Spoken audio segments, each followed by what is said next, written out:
Hello and welcome to the Padawan podcast, Apocaflix Movies All Star Wars podcast, where we geek out on everything from the galaxy far, far away.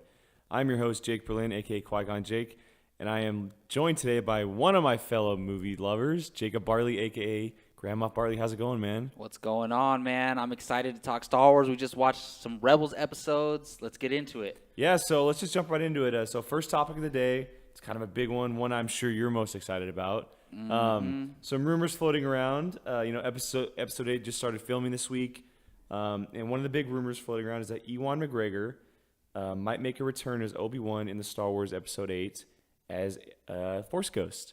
And this actually came a tweet from our fellow friend Christian Harloff from Jedi Council over at Collider.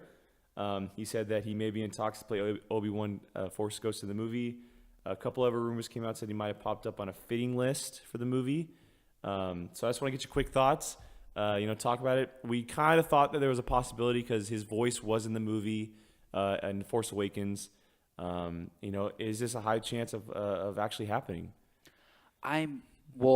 First of all, yes, I'm so excited for the possibility of this, but I'm very hesitant to, think that it's true because I'm wondering, why didn't we see Force Ghosts in the Force Awakens then? If they're gonna show them in Episode 8, yeah. The reason is, there wasn't Force Ghosts in the original Star Wars movie and there was in Empire, I don't think that's a good enough reason.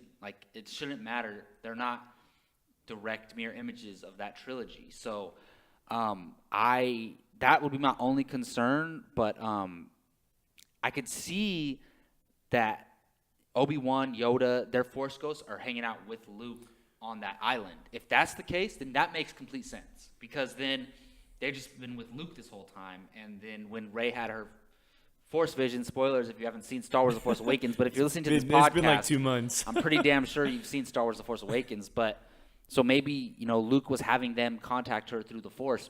Who knows? But yes, I'm totally down for this. I mean, if you're going to have, obviously you can't have Alec Guinness come back to do the Force Ghost. No, you can't, unfortunately. So if you're going to have Obi-Wan Force Ghost, you have Obi-Wan in there, that's Ewan McGregor. Well, the thing with Ewan McGregor is that's what people mostly know him. He's the one a lot of people know him as. Especially the younger generation, like people our age. He is Obi-Wan to people people younger than us, yeah. And I don't care what you say about the prequels. He does an amazing job as Obi-Wan. I think he's the best part of the prequels. He definitely is, and he's always been my favorite character in the Star Wars universe. So I would welcome this idea with open arms. I'm just curious how they go about doing it because if the Force Ghosts are a thing in this new era of Star Wars, why weren't they in the first movie? It's true. Well, that kind of goes in our next story, but I would love to see him return as Obi-Wan. I think it'd be a great thing to have. This might play into the fact we've always talked about who is Rey. Maybe he shows up because of Rey because of some kind of relatability there, and there's I've a always chance said of that. that's a possibility. And but I think if he was to show up, it would be with Luke. He was Luke's father figure really before he met. He really found out who Darth Vader was. Definitely. He's always been there, guiding him. So it makes sense. I think it's going to happen. I think we're going to see Force Ghost, which kind of leads into our next topic. It came out earlier this week that Yoda had a planned cameo in The Force Awakens, and it was actually cut, which means his Force Ghost would have showed up at some point during the movie. Nobody knows exactly what kind of scene it was, but the editors of Star Wars The Force Awakens, Marianne Brandon and Mary Jo Markey, they said that the scene was cut, and they said there was one point where we were actually thinking of having Yoda in the film, and then we decided not to. Frank Oz came in for a day and did a whole bunch of Yoda, and he was over the moon to do it, and we were tickled pink. So, hearing all this quote, thinking about having Yoda in The Force Awakens, do you have an idea of where he would have fit in? Do you like that it was cut? And does this kind of guarantee that we'll be seeing Yoda in the very near future? I think if we're going to see Obi-Wan's Force Ghost, I think we're going to see Yoda's Force Ghost. Whether or not they're together or at separate points, who knows? But I'm really curious what type of scene they shot for this. I mean, they actually had Frank Oz come in and do it. I'm surprised they went and cut it out. Yeah. Because that's huge. Yeah. And it's like, who knows how long you're going to be able to have Frank Oz do that for a movie, you know? And I'm surprised, but it also gives me confidence in Lucasfilm and Disney because they didn't just, you know, shove him in there. Exactly. Yeah. They didn't force Yoda in there. And No pun intended. And no pun intended.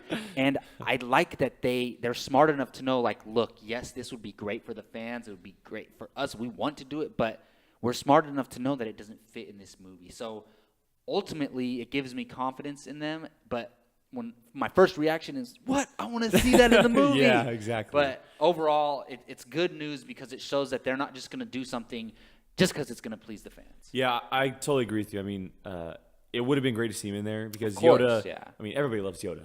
And as for like a context of what he was doing, it had Yeah, to I be didn't really something with say Luke. where It where had to be would've somewhere. been, It you had to know? be somewhere with Luke. I mean, Yeah. maybe Yoda telling Luke about Rey, or I was watching a movie talk today, and John Campea, he threw out an idea. Now, just listen to this scene real quick. Rey's walking up the steps of the island, right? She gets to the hill. She sees Luke. As Luke turns around, he still has his head. He's ducking down still. In the background, you see Yoda's Force Ghost disappear. You don't see. Oh, You yeah, just see him yeah. I kinda heard that disappear. too. Yeah. Like, imagine just a little glimpse of Yoda. Well, it would be like he was talking to him Exactly. for a second. Yeah, Like, but you don't see Yoda. You just see him kind of whisper that away. would be pretty awesome. Just a little cameo, but I mean, that would be totally different from what they're saying. This was like Yeah. actual dialogue Yeah. in the movie. and I so. mean, it would have been cool to see him, but I mean, as you said, I can't imagine where it would have fit in though. yeah, I don't know. I mean, Maybe, but then that wasn't in reality her Force vision, you know. But then that would have been in her vision, not maybe there was a actually- scene within the Force vision that Yoda was talking. Yeah, I mean, it's a you possibility. do hear his voice. Yeah, I mean, Yeah, so who knows? yeah, there's all kinds of possibilities. All right, so moving on to a little bit of Rogue One news. You know, we've been talking about Felicity Jones, we've been talking about Ben Mendelsohn, but one actor we have heard absolutely nothing about is Forrest Whitaker, and he's one of the biggest names in the movie. The dude has been rocking acting for years, and some possible details on his character has come out from making Star Wars, and some of the details read like this. It appears he has one leg and uses a cane as a crutch to walk. Early reports made it seem like he might have one leg, but the clarification on topic is a robot leg. He appears to be a veteran of some battles, but it isn't clear if he has lost his leg fighting in the Clone Wars against the Empire. Based on the differentiated code name from the rest of the rebels in the movie, it appears he is likely good, but maybe a bounty hunter affiliated type. He has a cape, and his costume is a hodgepodge of different things. Think of someone you might see as Maz's castle. So when I hear this gets me really excited because I think it's a good idea to tie something to the Clone Wars. I think it'd be really cool if he was tied into the Clone Wars, like he fought there, some kind of general or something like that. Forrest Whitaker he's one of the greatest actors of this generation. Southpaw last year is a great example of that. Well, he was great in the He's movie. solid. Yeah, And and he's an Oscar-winning actor. Yeah, so Last King of Scotland. but as for the description, I mean, it sounds cool. I think it would be awesome if he was some kind of bounty hunter-like character. People were first thinking when he was casted, oh, he's going to be a rebel general. He's going to be like pointing fingers, telling people where to go. But this description, it gets me very excited about what he could be. Maybe some kind of action role a little bit. But when you hear this, I mean, what do you think about the details? I love it, honestly. He sounds like a freaking amazing character, and these are all rumors. All by rumors, the way. all rumors, yes. So if it is true, I mean, it's been consistent because I swear we've heard similar rumors like even like 6 months ago. Yeah. Like, every time his character gets brought up, it's the similar type of sounding character. So I'm cool with it. He's a great actor. It'll give him a great role to play if he's a general and he has experience and he's a war vet. It makes sense because of his age. I don't know exactly how long ago would the Clone Wars have been? Yeah, we don't exactly know where Rogue One is placed in yet. Yeah, like so how far? it's right before A New Hope. Yeah, we're guessing within a what? couple years of A New Hope. We're guessing like a decade, maybe, right? Yeah, within that, somewhere in that timeline. So, as far as his age, it could match up with the Clone Wars, Yeah. where he was young in the Clone Wars, which is perfect. So I could totally see that, or who knows, maybe he's just been fighting the Empire otherwise. But I like the bounty hunter idea because It's really cool. And well, if he has a robot leg and he has to use a cane, maybe he can't be as physical as he once was. But I still think like he'll start off as like a general, and at some point in the movie, he has to get involved in the action. He's like, F it, and grabs his gun and goes out and fights and maybe sacrifices himself. Who knows? But just from these rumors, sounds like an awesome character. Gets me more excited for Rogue One for sure. If he is a bounty hunter type character, do you think he has any tie to a possible Boba Fett cameo? Oh, man.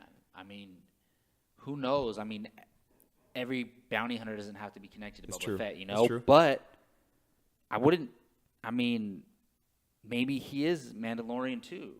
That's true. It's a total possibility. Maybe it's a straight connection to Boba Fett.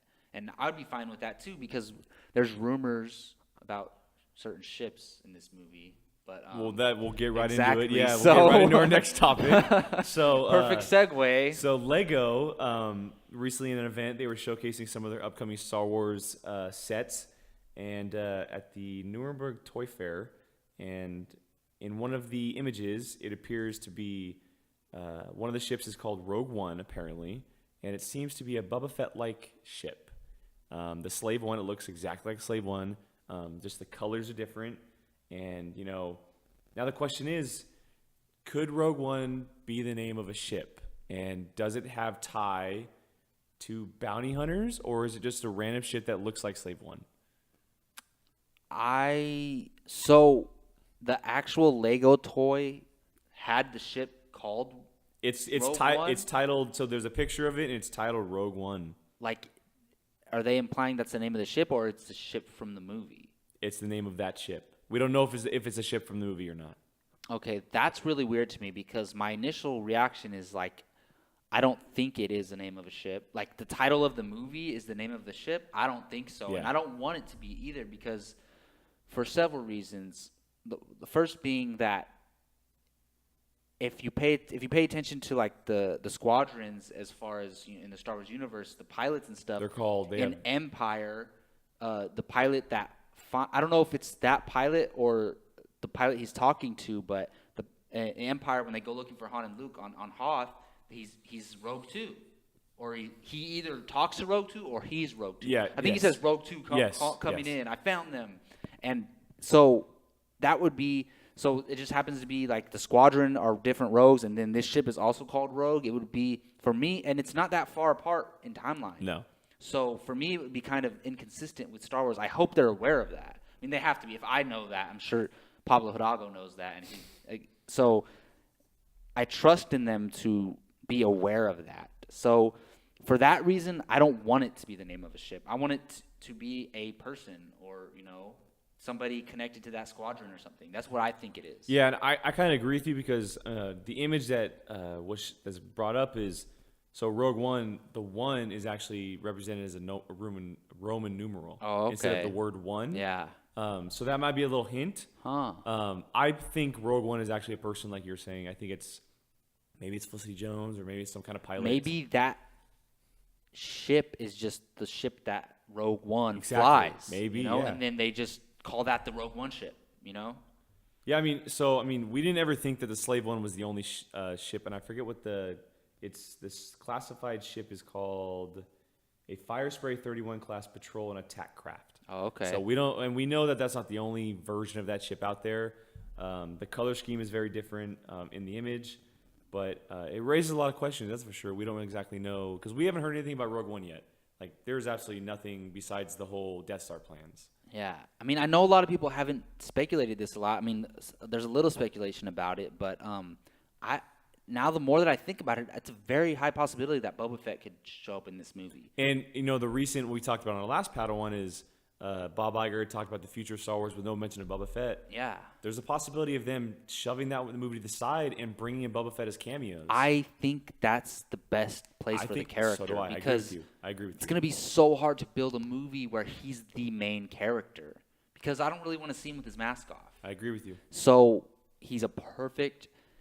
Don't get me wrong. I would love to see a Hulk standalone, but just like Hulk in the MCU, he's best when he's a part of a team, or like he's a side character. He's a supporting character, or if he's the sidekick, like he's going to be in Thor Ragnarok. That's the perfect place for Boba Fett. And Boba Fett doesn't have to be evil. Whoever hires him, he's going to work for you. So someone can hire him to do something good, and he's going to do it because he works for money, or for whatever the currency is in the Star Wars universe. So it works for reward. Yeah, I mean, what do they call it in the Force Awakens?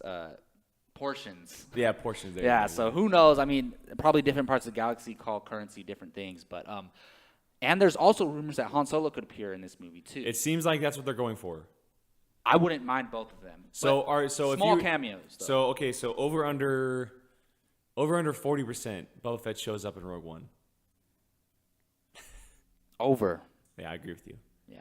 I think I would want him to show up. I think that's like you said, a perfect place under for him. 50% though, I would say. So in the 40s. Yeah, 45%. Still a solid number, I'd say 45%. But that's compared to just a few months ago when we thought we were getting a Boba Fett movie. I think Boba Fett's more likely than Han Solo because Boba Fett you can have in there and it's not going to be as distracting. It won't overwhelm the movie. As Han Solo showing up. That's distracting, but I still wouldn't mind Han Solo. And just real quick, I don't know when they're going to touch on it, but I don't think it would be in Rogue One, obviously not. I mean, how long have Han and Chewie known each other? Because we don't know. Long time. The life debt is canon. Yes. It is canon. It's in the Everything You Know About Star Wars book, which is canon as well. And I know a lot of people were questioning because that's in the EU, the extended universe, that the life debt that Han rescues him from the Empire. What if that takes place in Rogue One? I mean, that would be really close to A New Hope. It seems like they knew each other. That's true. A lot longer than that. But I guarantee you they touch on it in the Han Solo movie. Yeah, I think that's going to be a big part of it. I think it's going to be Kessel Run. Yeah, I think it's going to be him meeting Chewie in that movie. Yeah. Well, speaking of Han Solo, this is actually we've just had the perfect segues going on today. This is actually I told you that a little news story dropped early this morning, and I want to talk about a little bit. Something I didn't put in the show notes, but some Han Solo casting rumors have popped up. And we've talked about, the Miles Teller, the Jack Rayners, the Logan Lermans. But one name that was left off that list was Taron Egerton.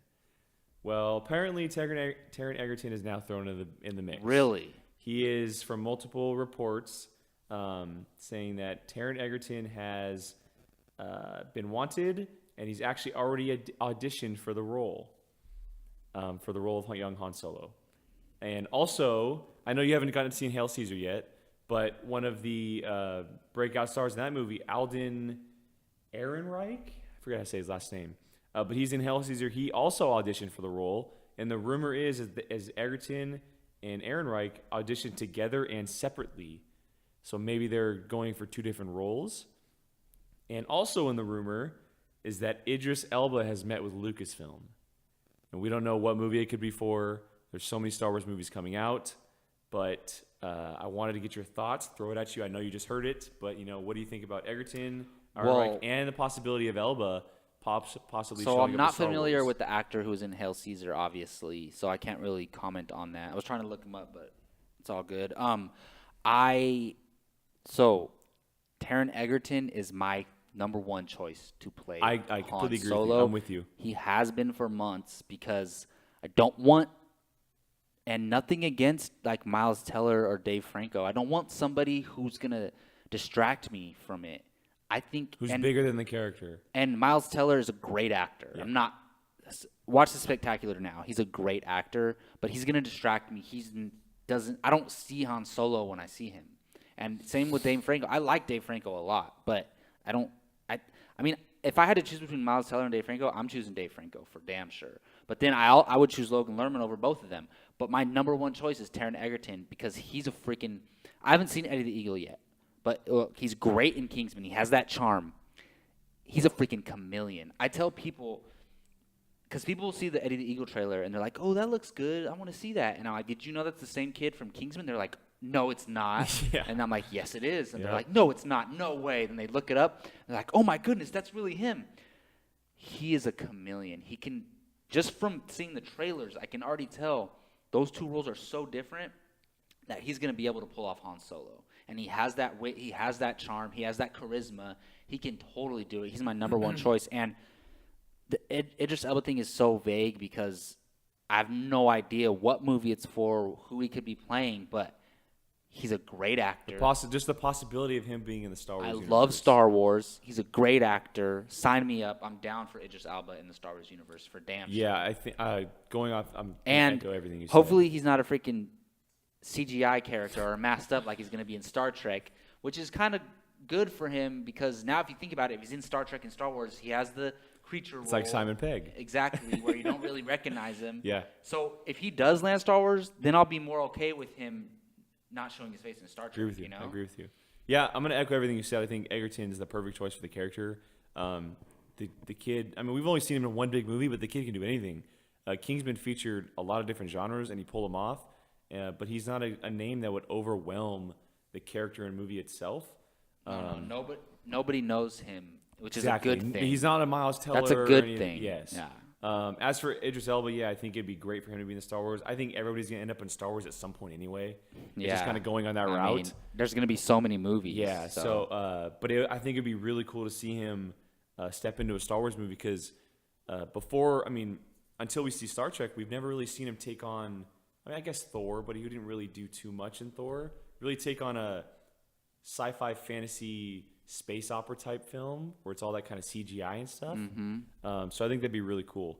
But sticking with Han Solo, we're just going to talk about a little bit. I wanted to get your thoughts and little expectations, kind of discuss back and forth. We talked about the life debt, the Kessel Run. What do we expect from Han Solo? We've heard that it's going to be around a 20-year-old Han Solo. What kind of movie we're going to get? We're expecting a comedy with Lord and Miller behind the camera, and just kind of want to get your thoughts on it. Well, I mean, it's going to be way different, but I think it'll be like comedy will be its second genre. Like it'll be like Ant-Man in a way. Yeah. Where like it's an action movie. Well, it could end up being a heist comedy. That's what I'm saying. Yeah. So it could be very similar to Ant-Man, just the tone and everything, and perfect guys to direct this Miller movie. and Lord, Yeah, they're freaking awesome. I know you didn't like the Lego movie, but I love the Lego movie. A lot of people do. I own it. A lot of I've people watched do. it. Can you do me the favor and rewatch it? Yeah, and just pay you need to bring attention. that Inside Out over. I know, I will. So you only watched the Lego movie once? Mm-hmm. Dude, you have to pay attention. Like it's I paid attention the first time. Dude, and there's so many things I noticed watching it 3 or 4 times in a row. I'll watch it again. All right. I'll watch it because Lord and Miller. Yeah, and see that gets and there's a little Star Wars thing in there too, which is pretty funny if you remember that. But I'm excited for the Han Solo movie, but it's also the Star Wars movie I'm most worried about. But all I have to be worried about is either Rogue One or Episode 8 or 9. I don't know any of the other movies. I'm worried that they won't do an Obi-Wan movie, but that's another issue. But yeah, I'm worried about the Han Solo movie because Han Solo is one of the most popular characters in pop culture in general, not just Star Wars. So of course they're gonna do one, but I hope they're not just doing it for the sake of it's Han Solo, we have to do it. Just for doing it, yeah. But they already got the right guys behind this. Lawrence Kasdan's writing it. Exactly. Yeah. So for now, I have nothing to worry about. Now the casting is what's up next. If I hear they cast Taron Egerton, I'm totally over the moon, man. Like directing, writing, Lucasfilm, Disney, Taron Egerton, perfect. If I hear they cast Miles Teller, look, I already said Miles Teller is a great actor, but it's not someone I want to see in the role. But just overall, I think it's going to be young Han Solo. I think we're going to we don't have to see how everything came to be, but I wouldn't mind seeing just touching on it. Maybe some flashbacks or the actual events of the life debt between Han and Chewie. That he rescued him from the Empire, and then Chewie gave his life debt to him. And I'm curious. Do you think we're going to see Lando in the film? I think so. I think the Han Solo movie will include the life debt, the Kessel Run, and how he came to get the Millennium Falcon. The Millennium Falcon was Lando's ship. Yes. And that means, I think we will see Lando. Look, I know this guy's name gets thrown around everywhere. Michael B. Jordan. I knew you were going to say it. Look, I like it. For a sec, I thought you wouldn't like it. No, I like it. Think about it. At first, I could see someone be like, no, because, he's rumored for everything. But really think about it. Mm-hmm. He's a great actor. He played Creed, Yeah.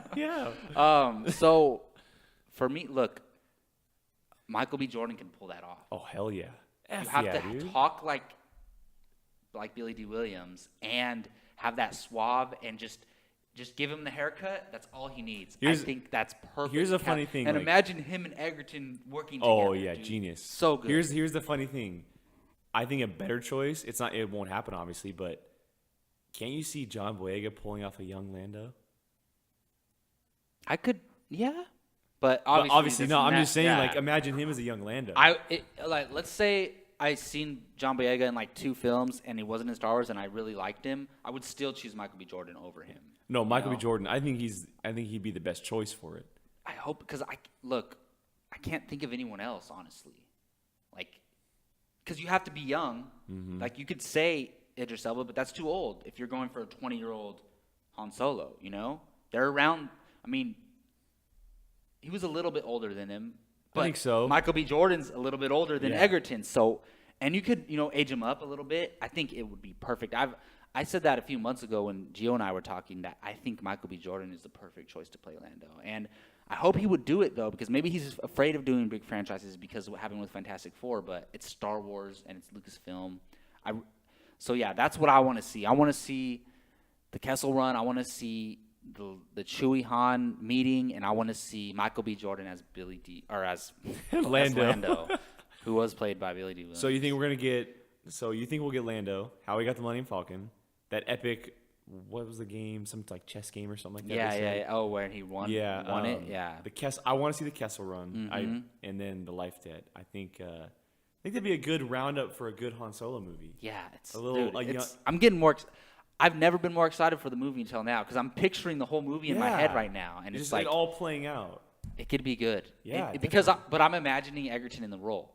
That's true. And Michael B. Jordan. If I imagine other people in the role, I'm not as excited. I would not mind Logan Lerman. I think Neither do I. I think he was my choice. he's from my that list. second choice. From that list that we got. He was my choice. He's my second choice. Yeah. Cool. Well, that's gonna wrap up the movie news. We're gonna move on to some Star Wars Rebels, and we just sat down early and watched the last 2 episodes of Rebels from the last 2 weeks. We're gonna talk about it a little bit, and we're gonna recap. I think the previous episode was The Legend of Lasat, and this week's episode was called The Call.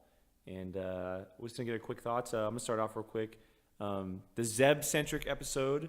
It was a little bit. I felt like it was a little bit of a filler to start, but it finished very strong. Some very good stuff going on. We had talked about the music in the background. Felt like an opera. The scene that really stood out to me, obviously, is where Zeb uses his staff to power the ship towards the planet. And one thing that a lot of fans may have not noticed, but Ezra and Kanan were forcing him. They had their hands on his back, helping him along the way. Oh, I didn't notice that. Yeah, see, they That's were using crazy. the Force along with him. That makes sense. Very powerful. We've heard about Zeb and his culture and his people for a long time. We finally get a glimpse into that. His people are alive and well. But one thing that I kind of feel like, and going off of Christian Harloff had said this on the recap, his story's told now. Is he the first to go for Rebels now because his story is told? I mean, is that a possibility? I don't think his story's completely You don't told. think so? Okay. What- What would why you not? think about your thoughts on the episode? Well, overall, like you, I did, and this has been happening a lot lately with these, middle of the season episodes. They seem like filler ones. Yeah. But halfway through the episode, I'm like, oh.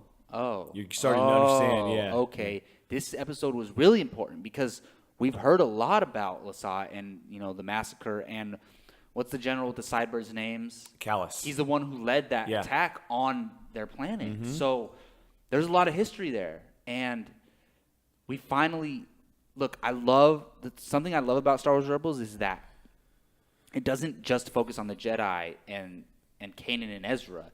It spreads the love around and focuses on these other side characters, on Zeb, on Hera, on Sabine. Like, you get these episodes that are focused around them, and I like that because Star Wars is not just about Jedis or Sith. No. It's about soldiers and pilots and warriors and politicians. It's a galaxy and, full of people. So it's great for them to focus on these certain characters. And I was very satisfied with that episode by the time it ended because I've always had this like empty place in my heart, like where Zeb lost his whole. I was under the impression that he lost. I think we all race. were. Yeah, I think we all were. And now he has a place To go where, back like, to. maybe after he's done fighting, he can just go raise a retire family and or live something there, like that. and he Yeah. can meet another, love interest or whatever, and that makes me feel good just inside knowing that he has a place to go to. But I don't think his story is necessarily done. Think about it. Look, who knows how long Rebels is going to go on for? There can be an all-out war, and he always has the option of going to ask for help from his people. And, even though they're trying not to fight, I got the impression from one of I forget the guy's name, the other character. Yeah, I think the older race.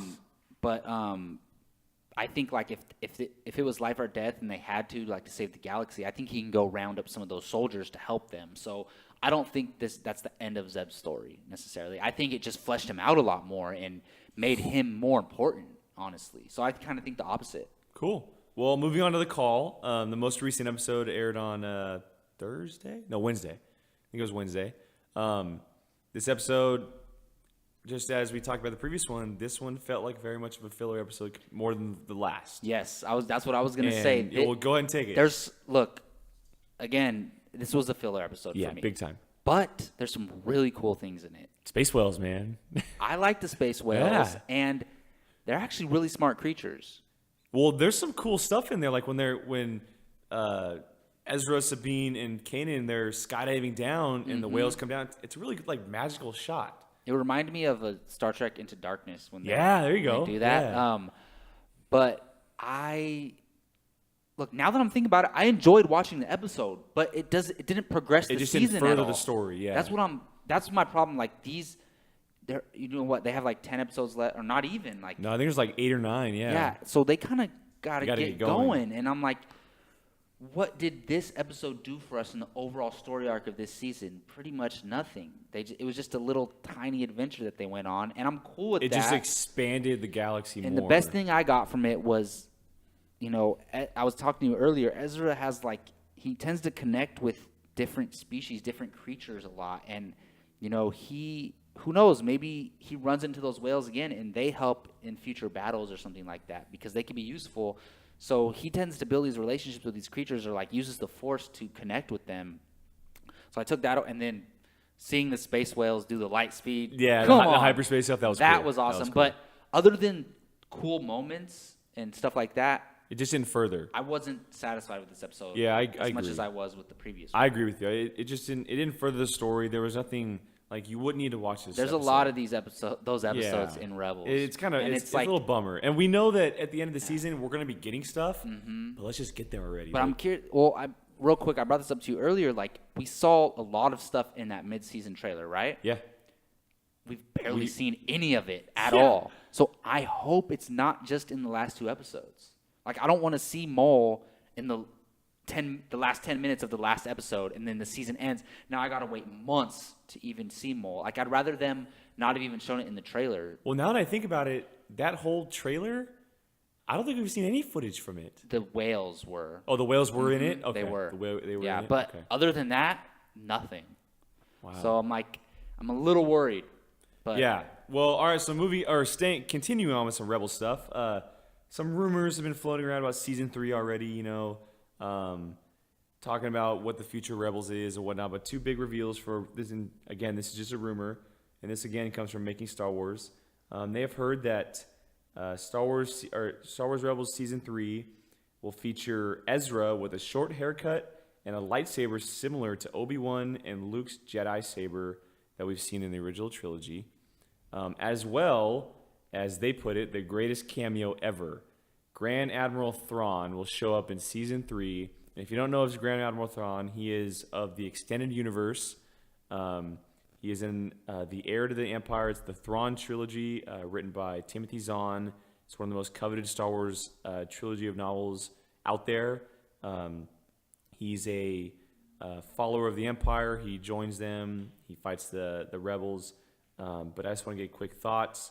For me, because I know of Grand Admiral Thrawn, I think it would be amazing if he showed up in Rebels. And I don't think it'd just be for animation. I think he would be introduced and later brought into live action because the characters, there's so much there to tell. His backstory is huge. And as for Ezra, I think it's a cool thing. It's a cool little look. He's progressing as a young Jedi. Maybe that'll be his path. We don't know where he's going to go, but as for you, Jake, I mean, what do you think when you hear about this stuff? So I've heard a lot about Grand Admiral Thrawn, but I don't really know much about him at all. But I've heard, I listen to a lot of like Star Wars-based podcasts and stuff, and people tend to love him from like he's one of like the most beloved extended universe characters as far as I know. And there's a Thrawn trilogy, right, of books? Yeah, it's the Thrawn. It's I forget what they're called, but they're called the Thrawn trilogy. Like I think just hearing the excitement from other Star Wars fans about this character gets me excited. And I don't know. I know he's not human, but he has like human form, but he's just blue skinned, right? Is there any other differences? He has red eyes. Oh, okay. So he's definitely an alien. Yeah, of course. But his body shape and his face looks human, right? He's got hair, all that kind of stuff. Yeah, that's pretty cool. So I would be totally open to the idea. I'm curious, though. I feel like if they introduce him in Rebels, they won't bring him in live action. You don't think so? I would want them to because he sounds like a badass. And I think, look, we're getting that. I think they're building towards that type of character with General Hux, but you can have in the Rogue One era, you can have Grand Admiral Thrawn, maybe. Well, it's funny you mention that because in between episode 6 and 7, because there was actually a rumor like detailed about Ben Mendelsohn's character. Oh, and, yeah. They said Grand Admiral Thrawn without the blue skin. Oh. So a Grand Admiral Thrawn type character, but it's not Thrawn. Remember we talked about that last Padawan podcast, and I'm like, why not just make him Grand Admiral Thrawn? Exactly. So and the Ezra stuff is really interesting. So he's gonna have that Padawan look. He might have a little braid. That's what I'm thinking. You never know. But that for me, if that's just him and Kanan furthering their training, why wouldn't they have done that already? So I'm thinking he's taking on a new master. Maul? Maybe Darth Maul. And well, we don't know if he's Darth. He's not Darth anymore. He's just Maul. But the master. I've already said I don't think Darth Maul's necessarily going to be evil. I don't think he's going to be good either. He's just going to be doing his own thing. And I wouldn't, but I don't know. But if he does go that route where he's training under somebody else, he's going to leave the Ghost Crew, right? I mean, that might bring some. That's some cool dynamics, though. Yeah, so that would change everything. So I'm cool with both rumors for sure. Real quick, I'll read a little detail. This comes from StarWarsNews.com. A little detail on Thrawn. So they say in the EU, his first encounter with the galaxy at large was before the Clone Wars, and barely a week after the fall of the Old Republic, he was invited by the Emperor to become a key component in his regime. The Emperor's prejudice against all non-humans would keep Thrawn serving in the fringes of the galaxy and out of the spotlight until the Emperor's death, but his usefulness simply could not be denied. Thrawn's villainy was embraced by many of fans of the expanded universe, largely due to how different his methods were from characters like Vader. Whereas Vader ruled with an iron fist, instilling fear in his subordinates, often sustaining that fear, abruptly removing failed officers in service, Thrawn's approach was much more subtle. He was ruthless and ambitious, but he valued the lives of his men, and he was not afraid to retreat if necessary to maintain his tactical edge. He was a genius in starship warfare, and I really hope that this rumor turns out true, ... So, man, I did read that when you sent me the notes, but just hearing that again.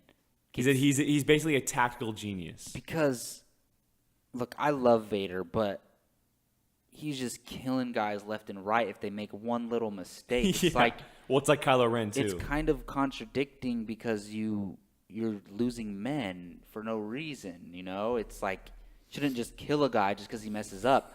I love the idea of an empire leader caring about the lives of his men and retreating missions just to protect them. That's far more intriguing to me than like any general. Well, we've never seen it in the Star Wars universe. I mean, I'm curious to read the Tarkin novel, though. I wonder if he was like that too, because we didn't. That's true. I mean, Tarkin never. We never really saw him do anything. He didn't really want anyone to die. I mean, we never saw that. He was very cocky. He thought the rebels had no chance to defeat him. But I mean, we've seen like when Vader's force choking someone, he's like, "That's enough, Vader." Like, so I mean, I'm curious if Tarkin was like that. But up till now, we haven't really seen. It seems like General Hux cares about his men a little bit. We didn't get very much of it though. Exactly, because he just left with Ren. So so I mean, there's not much he could do at that point to save his men. Exactly. But I have a feeling I think they're trying to build a similar character like that with Hux. So, but I would love to see Thrawn in a different time era, not necessarily in the Force Awakens era, but different time era. Yeah, like maybe after Episode 9 or something, he comes in later on. Yeah, sure. Why not? Because I don't know what his lifespan is. He could live for 900 Well, because he was years. around. He was around with the Old Republic, and then he became after Return of the Jedi. So he's been around for a long time. Yeah, I mean, and whatever race he is, they can live for 900 years. Exactly. And then he could be still young in the Force Awakens era. So Yeah. we'll see. Yeah, cool. That's gonna wrap up our Rebels talk. So we're gonna move on to our Address the Academy. And since Gio is not here this week, it is my turn. And continuing on with the Rebels talk and the Thrawn stuff, I wanted to kind of just talk about which characters from Rebels or maybe animated shows period do we think have the highest possibility of showing up in live action? Like, is it Ahsoka? Is it Thrawn shows up as Thrawn, or is it Kanan or Ezra? Because at some point, just like the producers of Rogue One said, they're very aware that Rebels takes place in the same time period. So we expect to see someone at some point, and I wanted to see who you think it is. Look, if it were up to me, I would want to see Kanan and Ezra and Ahsoka And Sabine and just, I mean, not everyone, but I would love to see like at least one of those characters in there somewhere. But I don't know why, but I think they're gonna be hesitant to do it.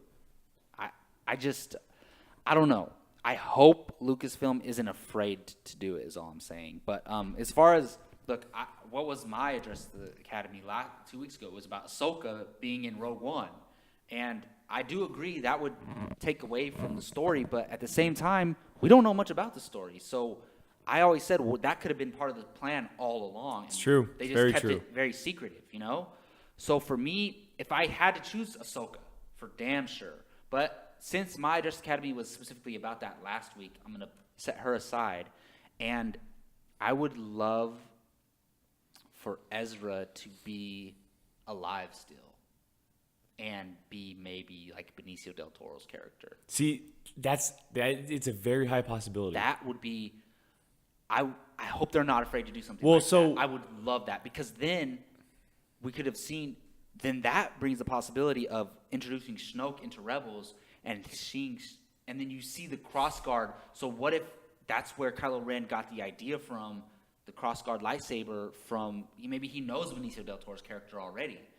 There's no Sith, there's no rule of two anymore, as far as we know, right? There isn't. No, there isn't. So they both died at the same time. So we could have Snoke. Maybe Snoke doesn't care about that. He's like, F that. I have 4 apprentices, And that would be, for me, I would love for Benicio del Toro to be either Ezra or Kanan. I mean, how old do we know Ezra is? What is he, 15? He's 15. And let's see, there's, what would you say, 20 years from Rebels until the end of Return of the Jedi? No, like 10 years. Probably 10 years, right? Well, what's from A New Hope to Return of the Jedi? How long would you say that is? Well, I think there's a few years between each. Wouldn't you say? Well, there definitely is. I know.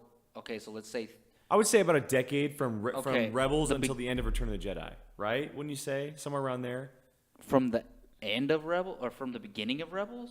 From where we are now. Okay. I mean, I would say maybe 15. 10 or Okay. 15. So then you add another 30.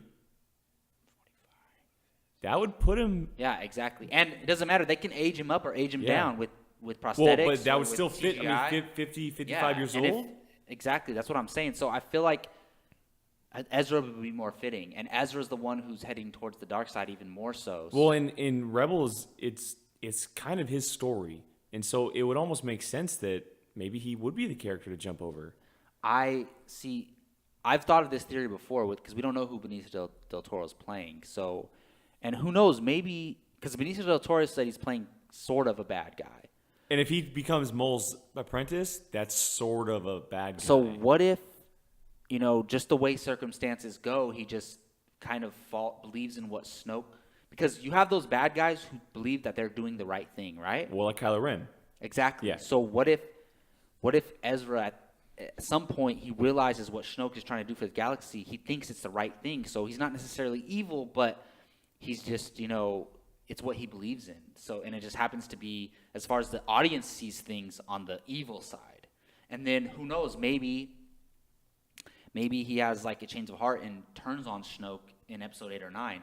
it would freaking tie everything together. It would make Rebels so much more significant to the Star Wars universe. I would love for that to happen. Yeah, I think Ezra would be a great choice. And if that happened, you wouldn't have to be a watcher of Rebels to understand what's going on. Not really. And I mean, it would make people go watch Rebels. yeah, exactly. So I think so. Another character, I think you had mentioned Hera. I think Hera would be a great choice because her father actually showed up in Lords of the Sith. He's in there. Oh, really? Yeah. Wow, nice. And he's also, I think he's in another novel at some point too. So they're crossing a lot of characters over. Yeah. And I think at some point we're going to see characters. I think Kanan would be a great choice, although I think he's going to have a bad demise at some point, which is unfortunate. So I think Sabine could fit into Rogue One. I was honestly. I think she'd be a great choice. You could connect her to Boba Fett somehow. She's a very cool character, and like we saw that the Sabine centric episode a few weeks ago. Oh yeah, very strong episode. Mm-hmm. And I think it'd be very cool. I mean, who knows? We may even see Chopper one day. Can you imagine Chopper with BB-8 and R2-D2? It's like those three together. So the possibilities are interesting. Who knows? Maybe we meet a character later on who's eventually. That'll pop up. And definitely. Maul popped up a live action first, and now he's in the animation. I mean, Leia, Lando, a lot of the characters. Yeah, too, so we're seeing all kinds of crossovers. I just hope it goes. I still feel like they're like, no, let's keep. They're them a little separate. hesitant. Let's keep them separate. They want to get everything going first. Yeah. I think, so just please, Lucasfilm. I know you're not listening, but don't be afraid. Do it. Yeah. Well, all right. Well, that's gonna wrap up our Padawan podcast today. Before we get out of here, I just want to. Thank Jacob for joining us, and where can they find you online, man? You can find me on Twitter at Jacob Bartley _ I wish I could fit Grand Moff Bartley on there, but I'm not gonna misspell it just to fit it. You can find me on Instagram, Jacob Brian Bartley, and on this YouTube channel. Please click subscribe. Please like. Thank you for listening. Yeah, hit that subscribe button, like, share it, do whatever you can, help us out. I'm Jake Berlin, aka Qui-Gon Jake. You can find me on Twitter, Instagram at Qui-Gon Jake, and. As always, thanks for listening, and may the Force be with you.